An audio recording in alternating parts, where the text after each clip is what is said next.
I hate to I I got hate it. to pause. Do you want to keep? Do you want to keep going, or do you want to wait? No, can we stop for a second? Yeah. That's hilarious. We have more coffee if she would like to join the conversation. Yeah, no, it's good.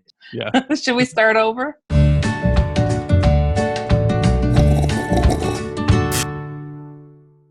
Well, cheers, and welcome to another edition of Coffee and UFOs. Yes, indeed. Nice mug. Thank you. That's awesome. Okay, so first question. Have you seen a UFO? Oh, by the way, this is Heidi Hollis. She is the origin author of Shadow People and The Hat Man, and so much more, of course. Yes, the Secret War book is the first Shadow People book. But Okay. yeah. So you asked if I'd seen a UFO? Seen a UFO?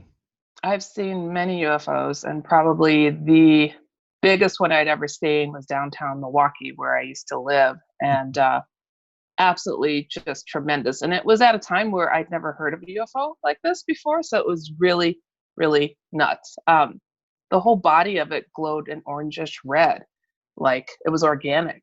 I didn't see any metal, and it took up the whole night sky. And as when I first saw it, I'm driving with my friend, and I'm just like, what is that coming at us? And she's like, well, isn't that the moon? I'm like, if it's the moon, it's going to land on us.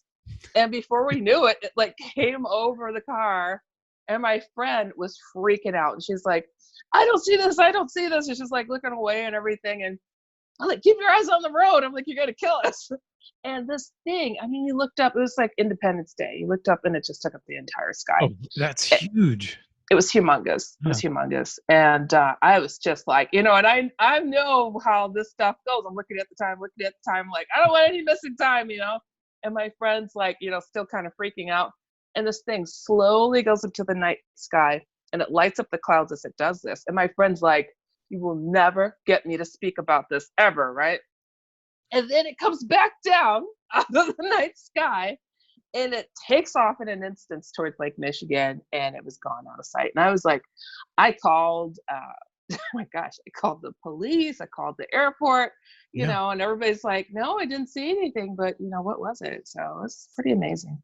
But that's a huge object to be taken. You said it took off like almost near instantly? Yes, I saw it when it went east. It went in the direction of Lake Michigan, definitely. And it was very, very quick. Okay. So your friend thought it was the moon coming down. She literally thought it was the moon. And I didn't, at first, because it was so big and the color of it and the shape of it, I think it had its bottom at us initially. Mm-hmm. And then it just kind of, when it came over the top of us, it was, just kind of flat, and it had this oblong shape to it. And it was a few years later before I actually saw anybody that had taken a picture of such a thing. I'm like, oh my God, that's exactly what I seen. And it was, now they call them like the organic UFOs or something along those lines. Yeah, I guess there's this idea that there's some kind of like plasmic or hybrid between organic and technological. Mm-hmm. Yeah. I don't know. Maybe like a super advanced being, right? That's it looked alive. Like it really did. It looked alive. Some of the reports that we've heard of abductees, or even I think Bob Lazar kind of hinted at this, that the machine would sort of respond. It was designed to respond to just movement and like thoughts. Yeah. So it would kind of make sense to me that a UFO would have a sort of organic connection psychically, I guess. I don't know. Maybe, I suppose we could have machines that would be psychic, that could understand and read our thoughts, right? So that's possible. But the whole organic thing, that really, if that's true, that's right out of Star Trek. Honestly. If that is indeed an entity unto itself, that's weird. Yeah. It was pretty bizarre. And the psychic link, I know you've heard of these types of reports as well, where it's like the ship responds to people's requests. And I've had that on at least 3 different occasions. And one, I had like several witnesses. Well, actually 2 of them had several witnesses to it. And it's like when it happens to you, you're just like, did it really hear me? It had to. Yeah. It had to. that I could tell you if you want real quick about what happened at that that sighting. Sure. Yeah. Okay. I was in Massachusetts. I don't remember exactly where we were at, but we're kind of high up. And me and my friends were like, we're just coming to visit a friend of a friend and getting out of the car. And we look up into the night sky and it was just so clear. And you could see what looked like a bunch of lights kind of going at each other. I mean, literally like a dogfight or something. And we're like, are they shooting at each other? It kind of looked like that. And me being my silly self, I look up and I say, hey, since you guys are here, I've never seen a triangular craft. I sure would love to see one. Mm-hmm. You could have counted to 3. And all of a sudden, whoa, here comes this triangular shaped craft. And it was maybe, I don't know, 3 stories high above us.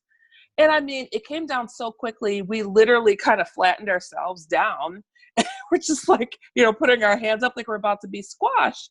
And my friend is hitting me. She's going, Heidi, you asked for this to happen. And I was like, oh my God, who would think that would happen? Did you and ever ask anything like that again? Was that the... Oh yeah, I did after that. You Yeah. did? I did, and it happened. And it did happen, but it was the craziest, coolest thing. Wow. And my camera was in the car, but we're literally crouched down on the ground, Yeah. and I wanted to get in there and grab my camera, but it was nighttime. It would have been a horrible shot anyways. But I mean, and then it just kind of turned around, like it let us see at every angle and just cruised off and shot back up to this dogfight. Craziest thing. This is so bizarre. The whole calling down of UFO things. We were just talking to Dr. Joseph Burks last night on the show, and he'd worked with Dr. Stephen Greer for a number of years, who purports to be able to do this, and many of the people that follow him seem to have this experience where you can call. Do you remember there was like a guy named, I think, Ishmael is Prophet. He's in California. Yeah. Yes. I've had him on my show before. I think that's I remember the guy. his name. I can't recall it. But I'm terrible with names. I remember seeing literally video of him doing this. Yeah. Then like a couple of UFOs fall into the frame. I'm like, this is crazy. Isn't it? Yeah. It's pretty wild. Okay, Yeah. But they listen all the time. It's really wild. That's what's astounding. There's some sort of relationship with us, kind of one-sided, I guess, but they're clearly interested in how we behave, and they are interested in us being interested in them. Yeah. And they want some people to know, right? That's what it feels like.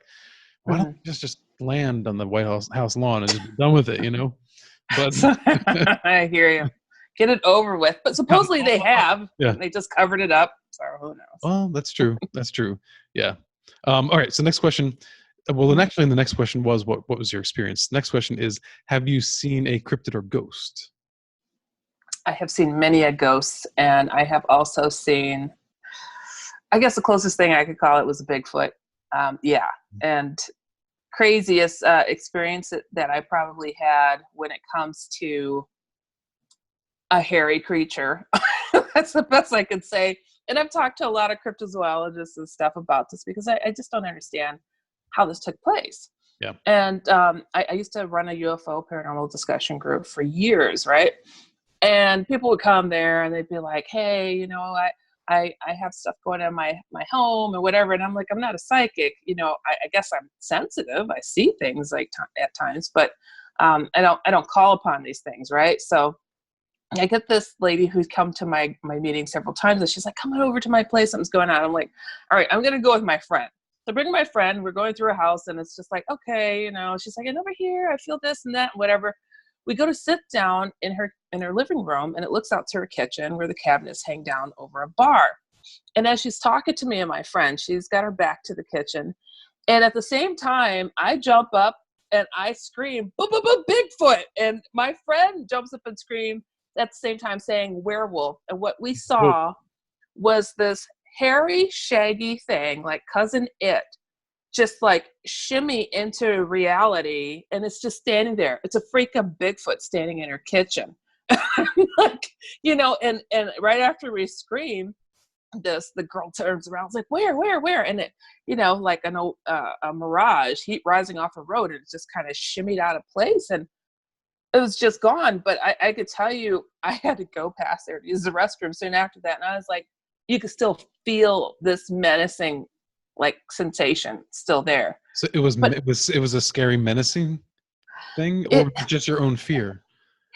you know what? It was the sense of it. I don't know if it's because it scared me so bad, because Mhm. who would think, you're sitting there chatting with somebody, and I couldn't see the head. My friend couldn't see the head either because it was cut off by the kitchen cabinets. Yeah. But my God, it was just shaggy, kind of brown, dirty hair on a beastly body. It was really wild. Well, I mean, who would want to call in to exist in something like that? But even if you Ugh, did, the thing that appeared, yeah. they must know that they're going to scare the hell out of you. Oh man, I don't think it realized that it shimmied into reality. Like it's just Oh, so sure. funny because it's like she's telling me she had weird feelings and weird things that happened in different areas of the house. And man, I mean, it's not a ghost, it's a Bigfoot. Why is there Bigfoot in the middle of your kitchen in like on the east side of Milwaukee, which is a college side of town? It's very, developed. Well, I It's mean, just, in a way, I guess you're kind of lucky. You had a close encounter and you came out unscathed. So that's yeah, good. that time. Yeah. Yeah. I did have a Bigfoot throw something at me once, so if that counts. But so I almost was not unscathed. I Right. had one throw a boulder at me. Oh, So it's good. it's When you like, said but something, I didn't see where it came from. I So was that thinking a was scary. stick, but no, a boulder. A boulder, that's a big deal. Literally. Oh, did I lose you? Oh, oh no, yeah, it was a boulder. It, a freaking boulder was chucked at me. It was absolutely crazy. But yeah, but then you also asked about a ghost. Or ghost, yeah. Yeah. All right, so craziest ghost story I ever had that I Mhm. personally experienced was waking up. I was really tired this night. I was in college, and in this place that I was living at, my friend was remodeling. So you know how that wakes up spirits. There was the craziest ghost going out of this place. And I woke up because I could feel something was in the room. So I wake up, open my eyes. I'm really tired. I'm just not in the mood. And I see this short statured woman in like an off-white like dress that's gathered in the middle with like a belt of some sort. And she had no head. And I was just like, really? I was like, really? And she was just solid. She was just as solid as you or I. And I remember reaching for her. I didn't want to get too far up. And it was just like, I was probably an inch from her dress, and I'm making the sign of the cross. And I'm like, Yeah. Jesus' name, go away. I said this like, I don't know, 5-6 times. And she slowly faded away. And I was like, I didn't even get up. I didn't turn on the light. I rolled back over. I went to sleep. I don't know what I was thinking. And I don't know how much longer later I felt something was in the room, and I wake up and it was just her head floating where it was supposed to be. Holy. And I was so like, I was That's just so done. yeah. That's I almost was like a done. prank. Like it heard you think, "Hey, where's your head?" And then just later is like, "Here I am."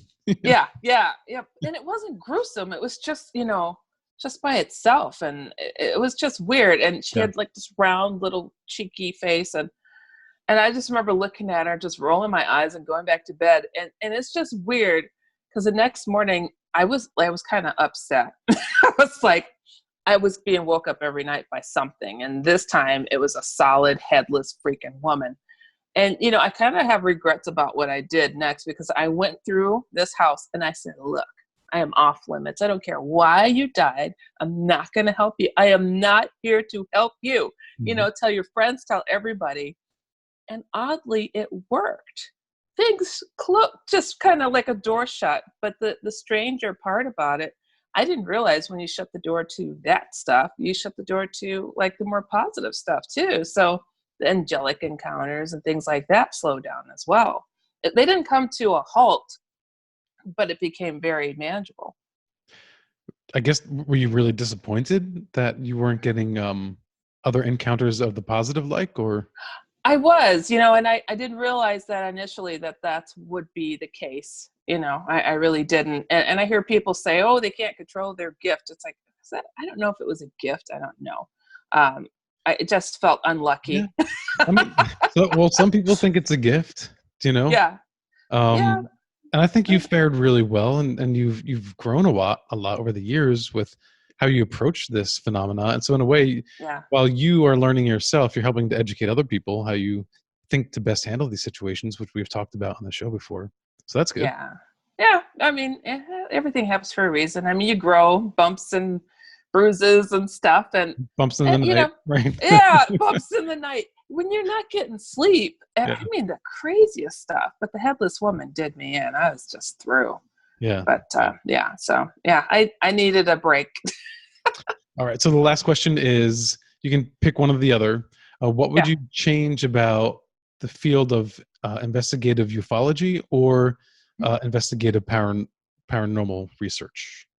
I think all of it mixed together, people need to respect each other a bit more, because I think that was probably the most disappointing part when, as I guess, spectator and experiencer, and going up to some of these authors and asking them questions and really being curious and excited to learn more, and they're kind of snobbish, a lot of them, and really kind of overly protective of their material, like, what?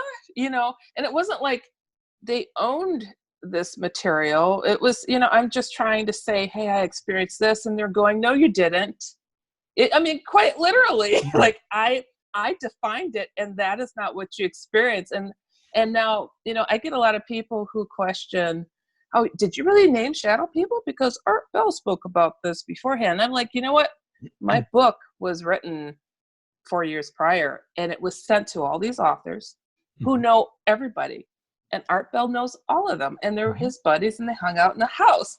Now, and they all had my book, mind you. I don't know if that's how it got spoken of. I have no idea, but I'm suspicious because who knows? But I just find it interesting, though, because it's like, okay, so share with each other, talk about these things, get the conversation rolling, so we can get bigger steps and leaps and bounds, as far as getting it to be more in the mainstream, instead of this weird stigmatized category in people's lives that they're still ashamed to talk about, they're still embarrassed to talk about, and they still feel ridiculed to talk about it. Do you know, it reminds me a little bit of still a tiny bit now, but mostly in the early days of the LGBT movement. A lot of gay people didn't want the transgender a part of that movement because they felt that they would hold them back, that's a little too far outside the box. We're not going to be able to reach, this other, we're not going to be able to reach these really conservative people if you bring in transgender people. And it was really shameful. Not everyone, obviously, but there were a number of people who felt that and believed that. And really, instead of, using a coalition to work together and get legitimized, I think they were actually hurting themselves by infighting. Same thing with paranormal and ufology, I suppose. It's like, if Honestly, you believe your thing, believe your thing. That's cool, but don't disparage somebody else. Yes. Yeah. I've met paranormal investigators who just poo-poo UFO investigators. I'm like, are you kidding me? And it's like, for me, it's like I bring together all the different phenomena and try to show they're all related, because they are. And I don't think it's a coincidence that a lot of people who experience one phenomena experience the other. Yeah. No, it is kind of funny that you'd be investigating something paranormal, and UFOs are definitely paranormal. Yeah. And then you're criticizing someone else's paranormal investigation. It's like, we're all into this. This is all weird stuff. Yeah. Like, all right. Cool. Yes. And they just, I don't know, they rip each other down. It's like, if you got a question, ask me, before you criticize. And I see a lot of people in my shoes defending themselves because they put a post of their research, and here's the couch cruisers that know it all. And I'm like, dude, do you realize these people like myself, we put years into this for little to no pay. We're really dedicated, and we're really just trying to help others, and we're not trying to mislead you. because it's not that profitable. Okay. This is a passion project, Yeah. but I don't know what they're thinking. It's like, how many people work for free? I don't know many. Yeah, no, that's the key word, the passion project, because Yeah. even if you can make some money at it, it's not enough financial incentive to keep you driven to do No, it. It's the passion no, that keeps you driven. Yeah, very and much so. your curiosity, Yeah. it's endless curiosity. But I think this Yes. might be the longest Coffee and UFO session, and I am really grateful for it. Same here. Cheers to this going in leaps and bounds into the future for you, because I think Indeed. you're awesome, and you have beautiful blue eyes too. Oh, Look at thank that. you. Well, This is fun. that's some green screen saturation, but I appreciate it. Ah, that's all good. All right, Heidi. Well, eventually we will. Now, but you move further away now, so it's gonna be really difficult for us to get together. But eventually, we'll meet. It'll happen. Yeah. It'll happen. You just All got to right. come back out west. You've been here before. Yeah. No. We'll get out there. For good reason. Last time we were out there, it was like years ago. So it's time for us to go for sure. There you go. All right. Well, All peace right. and love. Absolute And pleasure. really Same quick, here. website is HeidiHollis.com, theoutlanders.com, theotherfword.com. nice. All right. See you, Heidi. Thanks. All right. You take care. You too. Bye. Cheers. Thanks again for joining us for another episode of Coffee and UFOs, two of my favorite things. If you want to find out more about us, follow us on social media, but of course, like and subscribe down below if you appreciated today's content. And for more, thanks again for tuning in. Follow me on Instagram @ParanormalNow or on Twitter, paranormal_now.